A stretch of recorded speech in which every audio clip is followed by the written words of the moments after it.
Shalom Sobat Prestasi dan pemirsa Bible TV yang dikenan Tuhan. Apa kabar? Kembali malam hari ini kita akan diberkati dengan program Terang Kehidupan bersama Pendeta James Park dari GBI Basilea Kelapa Gading. Saat ini di studio sudah ada bersama dengan saya, Pak James. Apa kabar, Pak? Shalom Pak Agi. Shalom, Pak. Sobat Prestasi dan pemirsa Bible TV yang dikenan Tuhan. Apa kabar?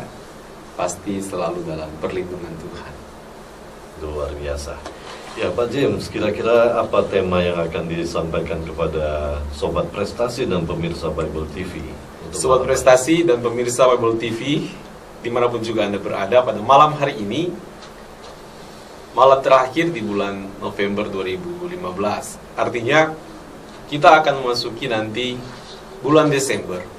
Dan bulan Desember itu identik dengan perayaan Natal, dan renungan-renungan pun berkisar tentang kelahiran Tuhan Yesus Kristus. Janji nubuatan tentang Yesus Kristus lahir dan peristiwa kelahiran Tuhan Yesus.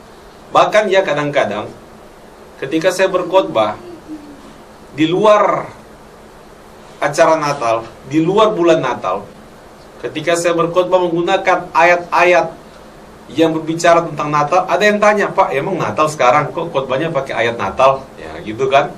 Jadi mumpung sekarang sudah memasuki masa-masa Natal, ya sebaiknya kita merenungkan firman Tuhan yang mengutarakan tentang peristiwa-peristiwa Natal.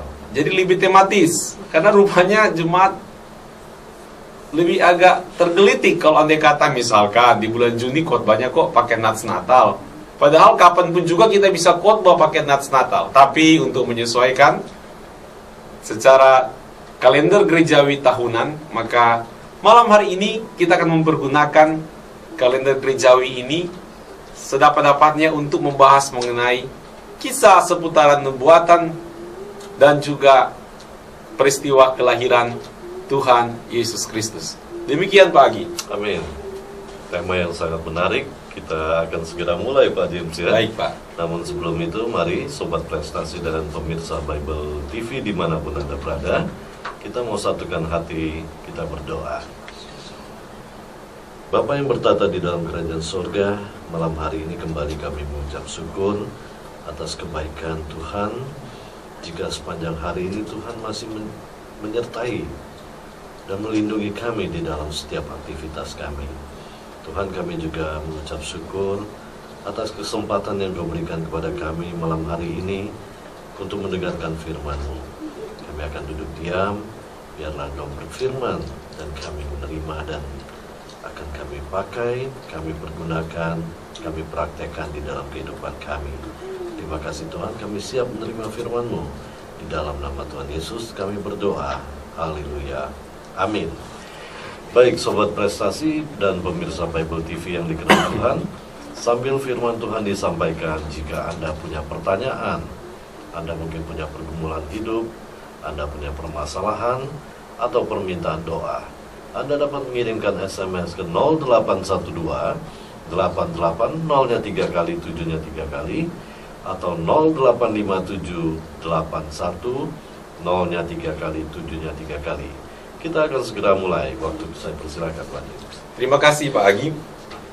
Sobat Prestasi dan pemirsa Bible TV yang dikenan Tuhan, kita akan merenungkan firman Tuhan yang diambil di dalam Yesaya pasal yang ke-8 ayat yang ke-23 sampai dengan Yesaya pasal 9 ayatnya yang ke-6.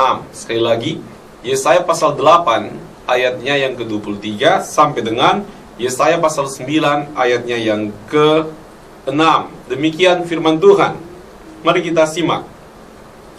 Tetapi tidak selamanya akan ada kesuraman untuk negeri yang terhimpit itu.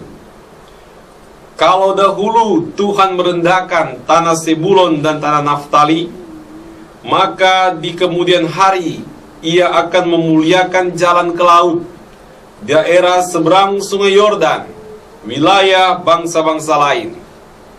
9 ayat 1, bangsa yang berjalan di dalam kegelapan telah melihat terang yang besar. Mereka yang diam di negeri kekelaman, atasnya terang telah bersinar. Engkau telah menimbulkan banyak sorak-sorai, dan sukacita yang besar. Mereka telah bersukacita di hadapanmu, seperti sukacita di waktu panen, seperti orang bersorak-sorak di waktu membagi-bagi jarahan. Sebab kuk yang menekannya dan gandar yang di atas bahunya, serta tongkat si penindas telah kau patahkan seperti pada hari kekalahan Midian. Sebab setiap sepatu tentara yang berderap-derap dan setiap jubah yang berlumuran darah akan menjadi umpan api. Sebab seorang anak telah lahir untuk kita, seorang putra telah diberikan untuk kita. Lambang pemerintahan ada di atas bahunya, dan namanya disebutkan orang Penasehat Ajaib, Allah yang perkasa, Bapa yang kekal, Raja damai. Besar kekuasaannya, dan damai sejahtera tidak akan berkesudahan di atas takhta Daud dan di dalam kerajaannya. Karena ia mendasarkan dan mengokohkannya dengan keadilan dan kebenaran dari sekarang sampai selama-lamanya. Kecemburuan Tuhan semesta alam akan melakukan hal ini. Puji Tuhan.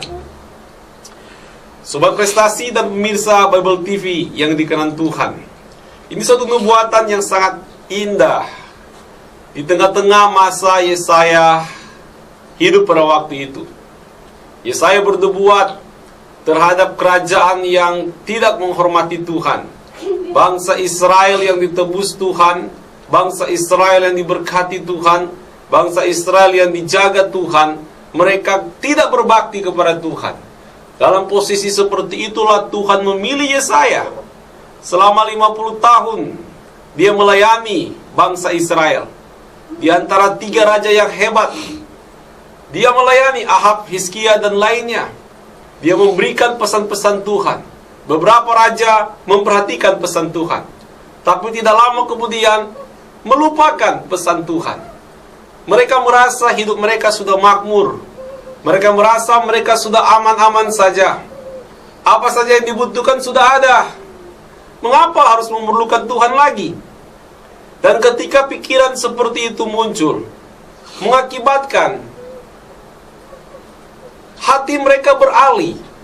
Jadi seseorang, kalau dia melupakan Tuhan, pasti dia akan mencari Tuhan yang lain, dalam tanda petik. Atau dia akan menggantikannya dengan berhala yang lain. Itu otomatis. Ketika seseorang berkata, aku tidak perlu Tuhan, otomatis pada waktu itu juga Tuhan akan digantikan oleh hal-hal yang lain, oleh berhala-berhala yang lain. Dan dalam kisah raja-raja waktu itu, ketika mereka tidak membutuhkan Tuhan, maka otomatis pada waktu itu juga mereka langsung menggantikan Tuhan dengan Baal. Mereka menggantikan Tuhan dengan Baal. Baal melambangkan tentang keinginan daging yang tersalurkan melalui upacara-upacara yang sepertinya upacara-upacara religi. Jadi, suatu keinginan daging, hawa nafsu yang disalurkan dengan tata cara ibadah agamawi. Dan di dalamnya yang disembah adalah hawa nafsu, kedagingan, dan disimbolkan dalam bentuk dewa-dewi. Dan di dalam upacara tersebut, itu ada suatu perbuatan-perbuatan amoral yang terjadi. Karena memang hanya untuk memuaskan hawa nafsu, memuaskan kedagingan. Jadi, Sobat Prestasi dan pemirsa Bible TV yang dikenan Tuhan, ketika kita melupakan Tuhan, berarti kita telah mengangkat hal yang lain untuk diposisikan menjadi Tuhan. Dan biasanya, orang yang melupakan Tuhan, karena dia mulai untuk mengangkat kedagingannya, mengganti posisi Tuhan. Dia berbakti bukan ke Tuhan lagi, berbakti kepada kedagingannya, hawa nafsunya, keinginannya, egonya. Dan apa yang terjadi dengan hal tersebut? Raja-raja ini, mereka akhirnya dihukum Tuhan, kerajaannya dibuang. Bangsa Israel dibuang tahun 700-an, bangsa Yahudi juga dibuang ke Babel. Yang kita lihat adalah bangsa Israel kerajaan utara 10 suku dibuang gak balik-balik ke tanah perjanjian. Untung ya, dua suku, Yehuda dan Benyamin yang di selatan, ketika dibuang di Babel, masih pengen balik ke tanah perjanjian. Kalau enggak, udah hilang nih bangsa ini.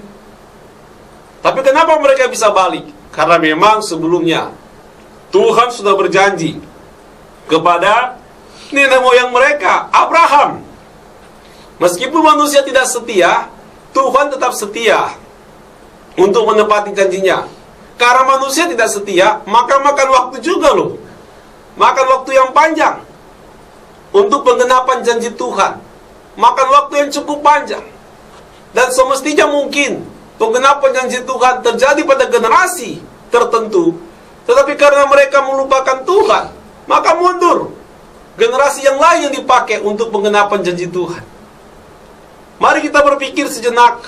Boleh jadi pada saat-saat ini Tuhan ingin memakai kita, Tuhan ingin memakai generasi kita, Tuhan ingin memakai masa hidup kita untuk penggenapan janji Tuhan bagi bangsa kita, penggenapan janji Tuhan yang besar bagi gereja kita, penggenapan janji Tuhan yang besar bagi keluarga kita. Tapi mungkin karena kita masih sering kalah mengabdi terus kepada ego kita, kedagingan kita, kemanusiaan kita, hawa nafsu kita, mungkin tanpa disadari kita mengabdi untuk hal tersebut. Maka sayang sekali kalau janji Tuhan yang semestinya digenapi dalam generasi kita, akhirnya pending, tertahan. Tunggu generasi berikutnya, terus, mungkin sampai generasi yang terlalu panjang. Sayang sekali. Sayang sekali. Dan apa yang terjadi? Di sini dikutip, Sebulon dan Naftali itu bicara tentang kerajaan utara. Ada 10 kerajaan utara Israel. Ketika mereka dibuang, memang kasihan sekali. Tempat mereka itu diduduki oleh orang-orang lain, diduduki oleh suku-suku lain, suku-suku kafir yang tidak takut Tuhan.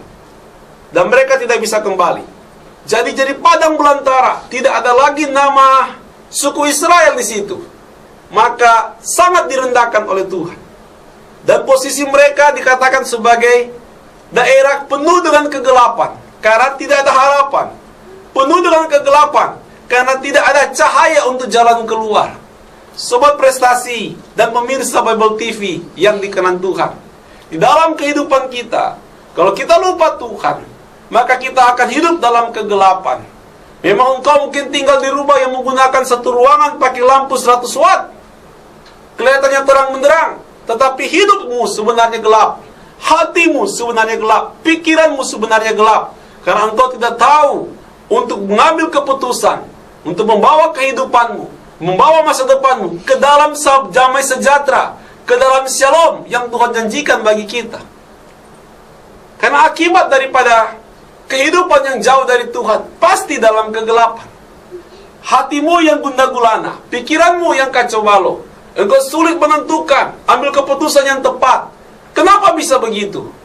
Karena mungkin kita tidak tahu mana yang persis yang benar yang harus kita lakukan. Karena mungkin sekeliling kita habiskan hidup ini banyak salahnya, banyak babak belurnya, banyak yang gak beresnya, sehingga kita bingung ambil keputusan. Boleh jadi karena kita sudah terlalu gelap, hidup dalam kegelapan begitu lama. Kita harus ambil keputusan pada saat ini. Aku harus hidup di dalam terang. Ketika kita dalam terang, maka kita bisa melihat mana yang benar, mana yang salah. Kita tahu solusinya apa. Kita akan mengerti jalan keluarnya bagaimana. Dan kita akan akan begitu yakin untuk melangkah dari setiap keputusan yang kita buat. Engkau tidak akan ragu-ragu, tidak akan khawatir, tidak akan bingung, tidak akan stres terlalu dalam. Dengan demikian, damai Tuhan, shalom Tuhan itu benar-benar kita nikmati. Bangsa-bangsa Israel waktu itu, mereka diduduki oleh bangsa-bangsa. Mereka hidup dalam kegelapan. Sudah demikian, mereka mengadopsi gaya hidup duniawi, gaya hidup kepercayaan yang mengabdikan diri kepada perbudakan-perbudakan hawa nafsu. Tambah parah kehidupan mereka. Yesaya melihat hal ini. Tapi Yesaya masih bernubuat. Sebulon dan Naftali, kota yang dalam kegelapan, yang berada di seberang laut, yang sudah direndahkan oleh Tuhan karena mereka tidak mau mencintai Tuhan. Tuhan masih berkata, akan ada terang muncul di situ. Masih akan ada harapan karena Tuhan mengasihi mereka. Indah sekali, bukan? Kita melihat janji firman Tuhan di dalam kehidupan kita. Meskipun seterpuruk apapun engkau jauh dari Tuhan, bagaimanapun juga engkau merasa tidak berkenan di hadapan Tuhan, engkau menyadari aku sudah terlalu kotor di hadapan Tuhan, Tuhan masih mengasihi Anda. Dan Tuhan masih memberikan kepada kita harapan. Harapan dan harapan. Karena demikian dikatakan oleh firman Tuhan, bangsa yang berjalan di dalam kegelapan. Jadi bukan satu dua orang, sebuah bangsa, bayangkan, telah melihat terang yang besar. Mereka akan diam di negeri kekelaman. Mereka yang diam di negeri kekelaman, atasnya terang telah bersinar. Wah, luar biasa sekali. Itu berlaku bagi kehidupan kita. Jika kita selama ini merasa jauh dari Tuhan, bingung hidup ini harus bagaimana, sudah tidak ada titik terang lagi dalam hidup ini, Tuhan mau berkata, Dia datang sebagai terang untuk menolong kehidupan kita, untuk memberikan jalan keluar dalam kehidupan kita. Jadi, terang dari Tuhan ini membebaskan kehidupan kita dari kegelapan. Dimulai dari apa? Dari berita kabar baik. Sekali lagi, kabar baik. Kabar baik berarti selama ini mereka menerima kabar buruk. Kabar buruk yaitu kebinasaan. Tapi kali ini Yesaya bernubuat, ada berita baik bagi bangsa-bangsa ini. Ada berita baik bagi kehidupan orang-orang yang jauh dari Tuhan. Setiap berita baik itu semestinya dinikmati, jangan dicuekin. Ketika ada kabar baik datang dalam hidup kita, kita jangan menyepelekan itu. Karena ternyata nggak selamanya kabar itu baik. Ya, ada juga kabar tentang penghukuman dari Tuhan. Tapi malam ini jika Anda mendengarkan firman Tuhan, Tuhan lagi bicara bahwa ada kabar baik dalam hidupmu. Ada kabar baik untuk masa depanmu. Ada kabar baik untuk keluargamu. Ada kabar baik untuk gerejamu. Ada kabar baik bagi anak-anakmu. Ambil itu dengan iman. Apa itu kabar baik yang ingin Tuhan sampaikan kepada kita?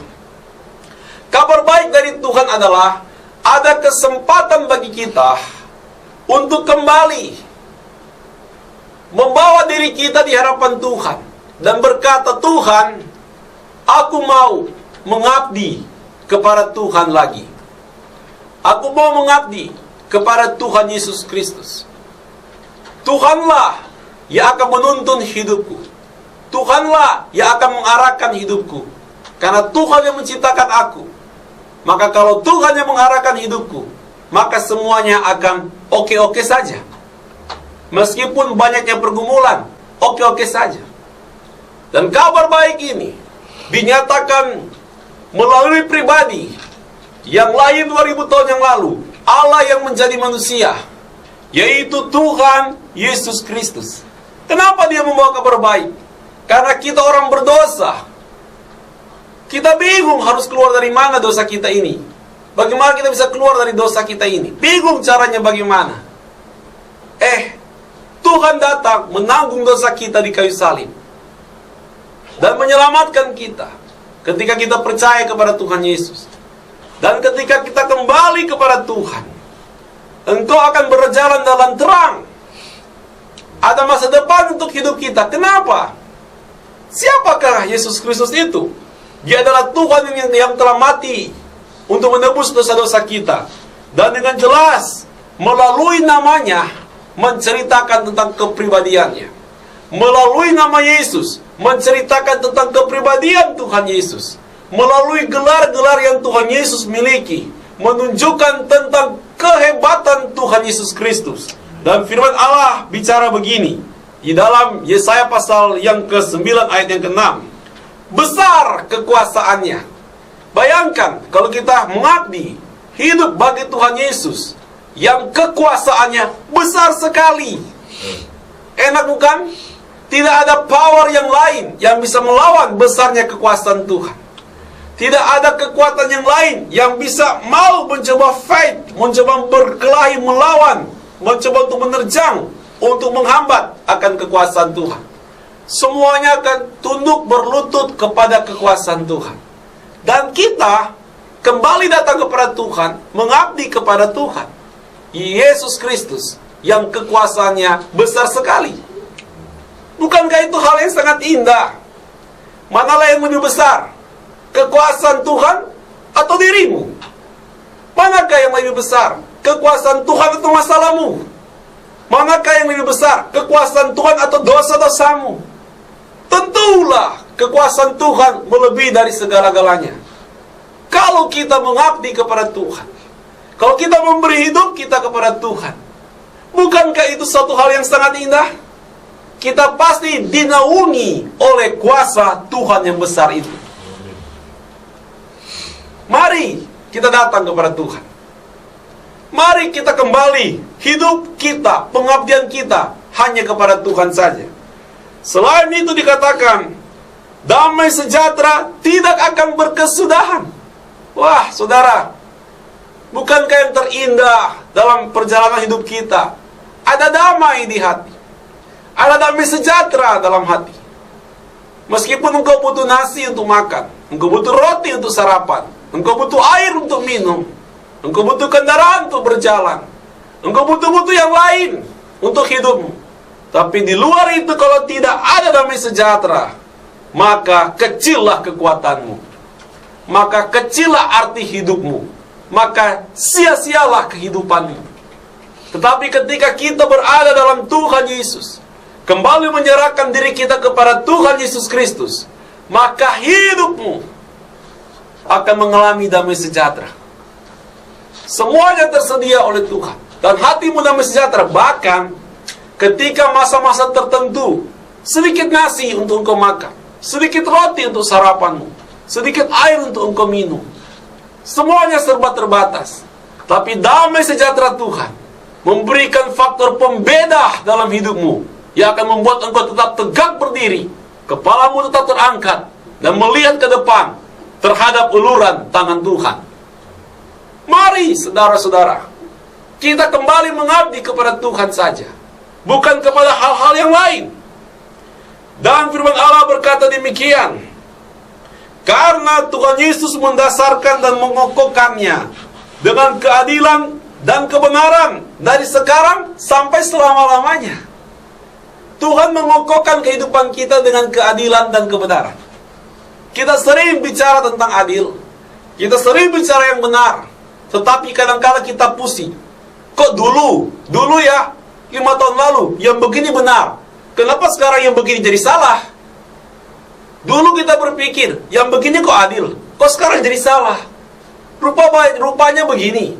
Banyak yang orang bilang adil, banyak yang orang bilang benar, tetapi tidak berlangsung lama. Cuma 5 tahun per 5 tahun berubah, direvisi terus. Atau per 10 tahun revisi terus, karena diganti orang, revisi lagi, mana yang benar, mana yang adil. Tetapi bagi Tuhan Yesus Kristus, keadilannya, kebenarannya bukan per 5 tahun, bukan per 10 tahun, tetapi untuk selama-lamanya. Wah, indah sekali, bukan? Sehingga ketika Anda berpegang pada kebenaran Tuhan, Anda hidup dengan keadilan Tuhan, Anda hidup dengan janji-janji kebenaran Tuhan, itu berlaku selama-lamanya. Bukan hanya tahun ini, bukan hanya 10 tahun ini, tapi selama-lamanya. Sehingga Anda tidak perlu khawatir. Kebenaran yang engkau pegang itu, janji firman Tuhan yang engkau imani itu, bertahan untuk selama-lamanya. Tidak ada yang bisa merevisinya. Luar biasa, bukan? Karena kebenaran Tuhan selama-lamanya, kebenarannya bertahan terus, dan tidak ada orang yang bisa merevisinya. Indah sekali kita hidup kalau mengabdi kepada Tuhan. Sangat nikmat kita kalau berada bersama dengan Tuhan. Jadi sobat prestasi dan pemirsa Bible TV yang dikenan Tuhan, ayo mari kembali kita kepada Tuhan. Engkau yang mulai menjauh, mulai tertarik dengan tawaran-tawaran tentang mengabdi terhadap dosa, tentang mengabdi terhadap egomu, kedaginganmu. Cepat bertobat. Kembali hidup dalam terangnya Tuhan. Kembali hidup dalam terangnya Tuhan. Di dalam firman Tuhan dalam ayat yang kelima berkata demikian. Sebab seorang anak telah lahir untuk kita, seorang putra telah diberikan untuk kita. Lambang pemerintahan ada di atas bahunya. Dan namanya disebut orang. Perhatikan baik-baik. Namanya disebut orang. Artinya, dia dikenal orang seperti itu. Ya. Kalau kita ketemu orang, lalu kita tanya, si bapak itu siapa dia? Orang lain bilang, bapak itu namanya bapak murah hati. Kenapa ya? Masyarakat bisa bilang, bapak ini adalah bapak murah hati. Bukan bapak ini yang sejak lahir namanya murah hati, bukan. Tapi orang lain yang memberikan nama kepadanya sebagai orang yang murah hati. Karena perilaku bapak tersebut di depan masyarakat adalah perilaku yang murah hati. Sehingga masyarakat menstempel dia bapak yang murah hati. Jadi bapak ini dapat nama bukan dari dirinya sendiri, tapi lewat kelakuannya dia mendapatkan stempel bapak yang murah hati. Yesus Kristus, orang bersaksi dan melihat siapa dia. Lewat pribadinya, lewat perilakunya, lewat kelakuan Tuhan Yesus, orang berkata siapa dia. Firman Allah berkata demikian. Dan namanya disebut orang penasehat ajaib, Allah yang perkasa, Bapa yang kekal, Raja damai. Penasehat yang ajaib. Dia adalah penasehat dan dia adalah ajaib. Kalau seorang pribadi ajaib dan juga berperan sebagai penasehat, maka dia adalah penasehat yang ajaib. Bukankah kehidupan kita butuh nasihat? Percaya deh, kita butuh nasihat. Kalau kita nggak butuh nasihat, ngapain kita pasang TV? Ngapain kita buka FB? Ngapain kita buka internet? Ngapain kita dengar news, berita? Ngapain kita baca koran? Karena kita butuh informasi, kita butuh banyak nasihat, maka kita suka buka-buka informasi yang ada. Mau di koran, mau di iklan, mau di TV, mau di internet. Itu menunjukkan bahwa kita butuh nasihat. Kita membutuhkan informasi, sehingga lewat informasi itu kita bisa berperilaku yang pas, yang cocok, yang tidak merugikan diri kita dan tidak merugikan orang lain. Semua orang membutuhkan nasihat. Dan kita tahu bersama, nasihat itu ada yang baik, ada yang gak baik.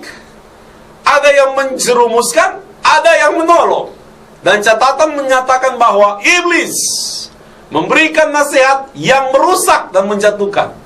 Di Taman Eden itu terjadi. Ketika membuat manusia jatuh dalam dosa. Kali ini, Yesus datang bukan sebagai penasihat yang biasa-biasa, tapi penasihat yang ajaib. Kenapa? Karena Yesus datang untuk memperbaiki kerusakan dari nasihat keji yang diberikan oleh iblis. Untuk memperbaiki kerusakan dari nasihat keji yang diberikan oleh iblis terhadap dunia ini. Maka Tuhan Yesus datang untuk memperbaikinya, sehingga dia sebagai penasehat yang ajaib.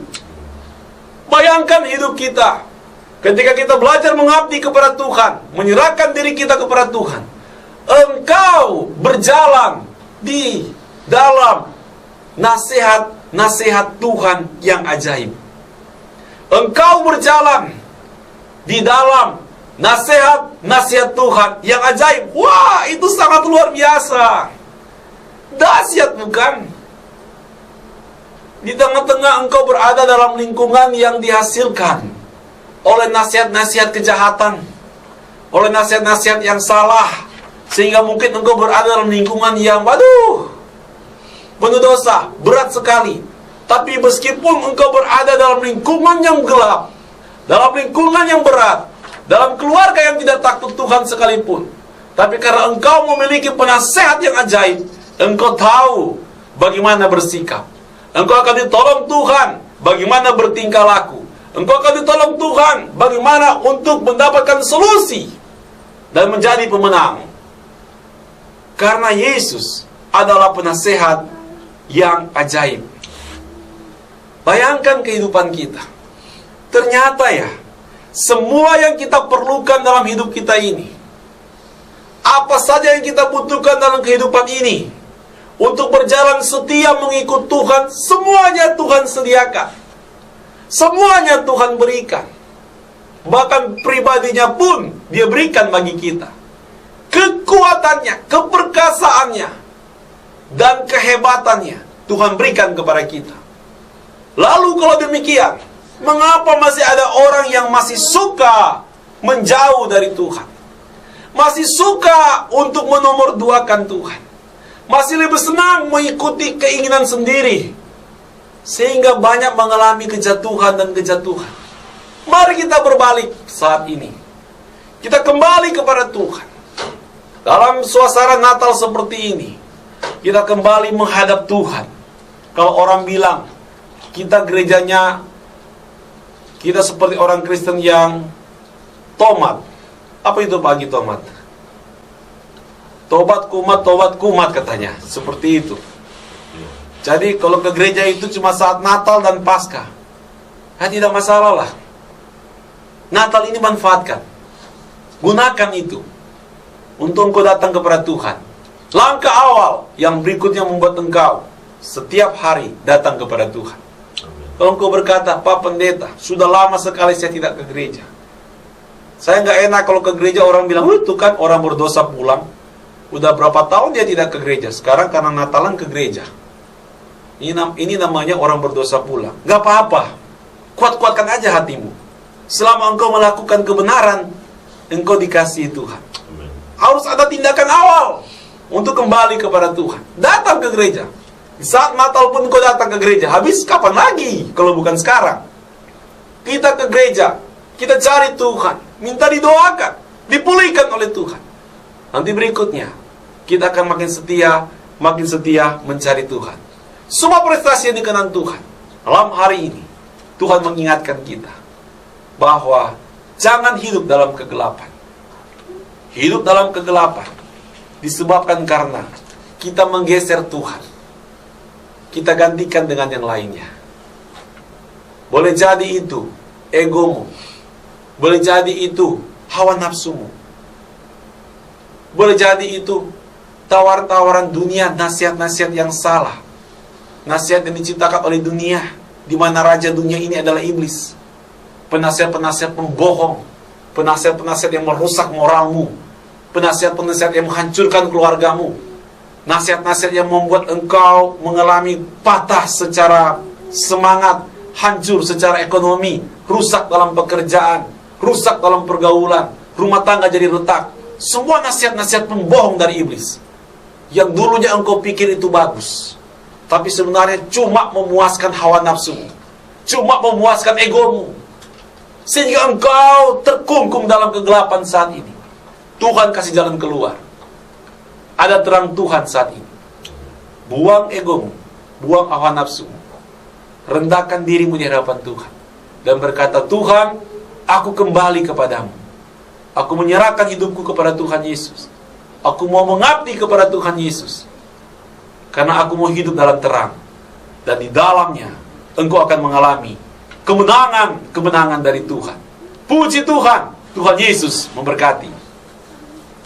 Baik, Sobat Prestasi dan pemirsa Bible TV yang dikenal Tuhan, kita sangat diberkati oleh firman Tuhan yang barusan kita dengar. Dan mari kita menjadi pelaku-pelaku firman. Amin. Kita percaya Tuhan menyertai kita. Luar biasa kita memiliki penasehat yang ajaib. Baik, Sobat Prestasi dan pemirsa Bible TV yang dikenal Tuhan, kita akan dengarkan beberapa pengumuman gereja. Sambil saya menyampaikan pengumuman, jika Bapak Ibu ada pertanyaan atau mungkin permintaan doa, atau mungkin Anda pun mengalami suatu pergumulan dan ingin disampaikan apa jalan keluar yang harus ditempuh, Anda dapat mengirimkan SMS ke 0812 88 0-nya 3 kali, 7-nya 3 kali, atau 0857 81, 0-nya 3 kali, 7-nya 3 kali. Baik, kita dengarkan beberapa pengumuman dari GBI Basilea. Untuk ibadah raya hari Minggu, setiap hari Minggu ada 2 kali ibadah, yaitu Sunday Service yang pertama pukul 9 pagi, dan Sunday Service kedua pukul 11 pagi. Sunday Service pertama pukul 9 pagi, hari Minggu tanggal 6 Desember, kita akan diberkati oleh Pastor James Park dengan tema Sukacita Penuaian. Ya, ini bicara tentang penuaian ya Pak James. Ya, betul sekali Pak Agi. Nah, bersamaan dengan Sunday Service pertama, juga ada Sunday School for Kids. Jadi sekolah minggu untuk anak-anak dalam bahasa Inggris, yaitu pada pukul 9 pagi. Kemudian untuk Sunday Service yang kedua, yaitu pukul 11 pagi, kita akan diberkati oleh Pendeta Cindy Montolalu. Dan berbarengan dengan Sunday Service kedua, akan ada Kids Club. Nah, Bapak Ibu, mari kita beribadah di GBI Basilea. Sambil kita beribadah, bawa anak-anak kita secara dini, kita kenalkan pada Tuhan. Berikutnya untuk setiap hari Selasa, pukul 7 malam. Setiap Selasa pukul 7 malam, ada selebrasi doa. Selebrasi doa adalah satu doa korporat yang kita lakukan bersama-sama. Semua jemaat diundang untuk hadir, atau Anda yang rindu untuk doa bersama, Anda yang mungkin punya pergumulan, Anda punya permasalahan, Anda bawa pokok-pokok doa itu datang ke GBI Basilea. Kita akan berdoa, saling mendoakan satu dengan yang lainnya, dan kita sangat diberkati oleh doa ini. Nah, Bapak Ibu yang dikasih Tuhan, kami mengundang untuk hadir bersama dengan kami di GBI Basilea pukul 7 malam setiap hari Selasa. Nah, demikian beberapa pengumuman gereja. Keseluruhan aktivitas kita lakukan di Basilea Center, gedung KTC Hypermart. Maaf, KTC Hypermall maksud saya. Gedung KTC Hypermall, lantai 2, Kelapa Gading Permai, Jakarta Utara.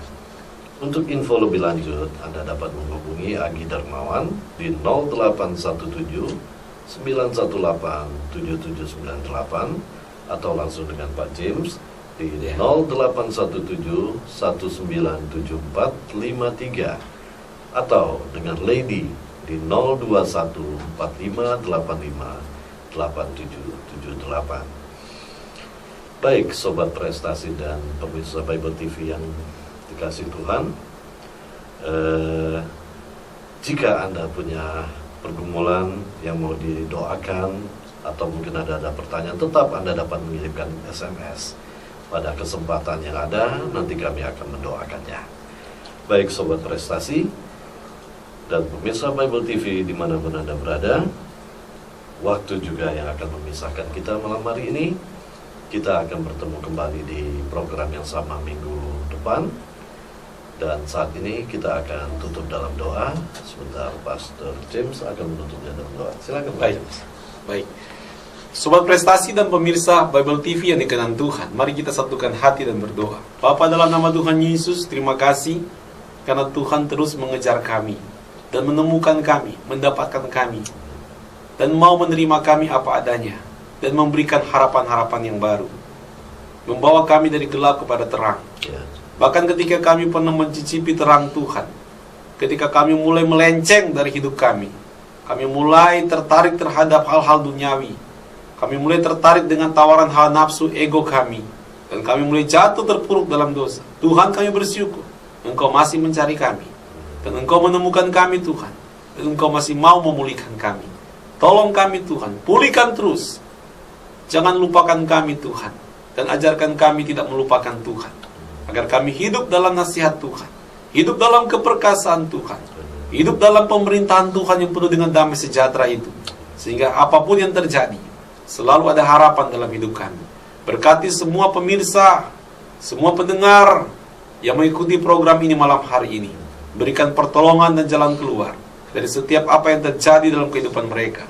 Berkati Radio Prestasi dan Bible TV, kami serahkan dalam tangan Tuhan, menjadi terang bagi banyak orang, bahkan bagi bangsa-bangsa, menjadi berkat untuk orang melihat kebaikan Tuhan, kasih Tuhan yang ajaib.